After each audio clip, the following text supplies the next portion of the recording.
Good evening. Two people have needed medical treatment for injuries after a vintage plane crashed in Cambridgeshire this afternoon. It happened shortly after a showcase event at the Imperial War Museum at Duxford. Graham Lewis has our report.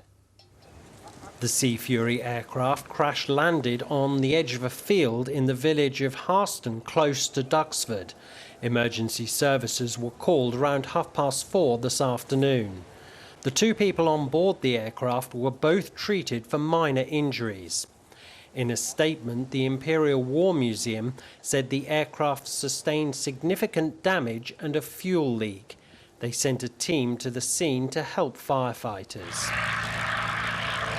This was the moment the aircraft took off, which was shortly after today's display. It was captured by enthusiast Steve Keeler. The museum says it was on a routine flight.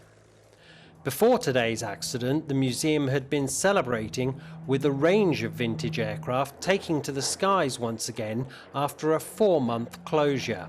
Now an investigation will be launched to find out exactly what went wrong with this aircraft in the skies above Duxford. Graham Lewis, ITV News. Well, next, care homes in our region are criticising a change in testing policy that they say will put both staff and residents at risk. The government had hoped to do regular testing in all care homes by the end of last month, but that's now been delayed until September. Danny Crawshaw has this. It is an emotional visit for Tamara. After months of being unable to see husband Michael, she's finally able to visit him at his care home in Huntington. Not having had contact since March has taken its toll on both of them. Really difficult. Michael was a full-time priest and I was with him all the time. You work from home as a priest. So for me now to be separated like this is really hard for me. The group which owns this care home, Country Court, has spent £1 million on PPE. It's been emotionally challenging, and that's why we were really keen to get the safest possible protocol in place to be able to re-engage families back into their loved ones' lives. This lab in Cambridge says testing is key.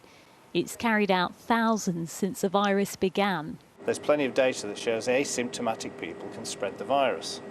People are also pre-symptomatic, so before they know they've got it, they can spread the virus. The government says it's doing all it can, that there have been unexpected delays. It's pledging to get tests to all care homes by September the 7th. For families like Tamara and Michael and many thousands more, being able to see their loved ones, spend time with them, is vital. Danny Crawshaw, ITV News.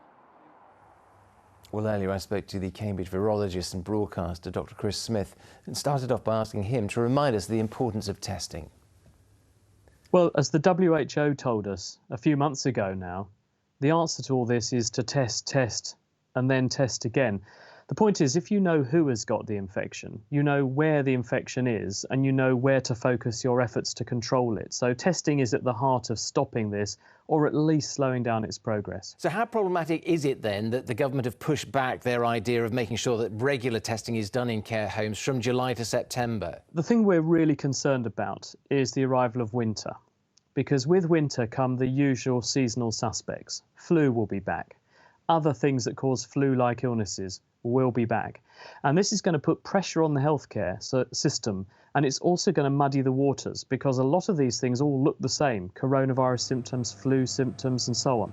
So knowing accurately who's got what and where they are is going to be really, really essential. And so will this new 90-minute COVID test be the game changer? I know we've used that word many times throughout this whole pandemic, but is this the one? It's one thing to say this test can do this. It's another to say, and here's all of the reagents which will face no interruption in their supplies to make sure you can keep on doing the tests. As long as we can be encouraged that that is the case, then I'll be comforted. But until I see the evidence that we can get no hold up with the supply of all the reagents, then I will remain cautious. Dr. Chris Smith there. Now, more than 40 firefighters spent 3 hours dealing with a fire at a scrapyard in Northamptonshire last night. Dozens of cars and vans were destroyed as the flames spread at Interpart on London Road in Daventry. It's not being treated as suspicious. A fundraising appeal has been launched to help repair the damage caused by a tornado which ripped through an allotment in Northamptonshire. Dozens of sheds and greenhouses were destroyed at Moulton allotments. Rebecca Howarth went along for us. 10 days on, and the trail of destruction caused by the tornado is still clear to see. Moulton Allotments in Northamptonshire was particularly badly hit. At least 40 sheds and 5 greenhouses were destroyed, along with trees and fences. It was just carnage, absolutely everywhere. There was no track visible, sheds were on top of each other. There was just chaos everywhere. Couldn't believe it, never seen anything like it in my life before. It was like a war zone. No! The tornado tore through around 13 miles of land just north of Northampton on Saturday, the 25th of July. It took just a matter of seconds to cause damage that will cost tens of thousands of pounds to repair. And some items in the allotment are still missing. There's a greenhouse that we haven't discovered where it is yet. It's not on site that we can find anyway. Moulton Allotments, a not-for-profit organisation, now has the daunting task of raising all of the money needed to repair and replace everything that was lost in this rare weather occurrence. Not only do the plot holders benefit, but there are so many other different organisations that benefit from here. So it's hugely important. It is very important to the community, yes. Yes, it is. Rebecca Howarth, ITV News, Northamptonshire.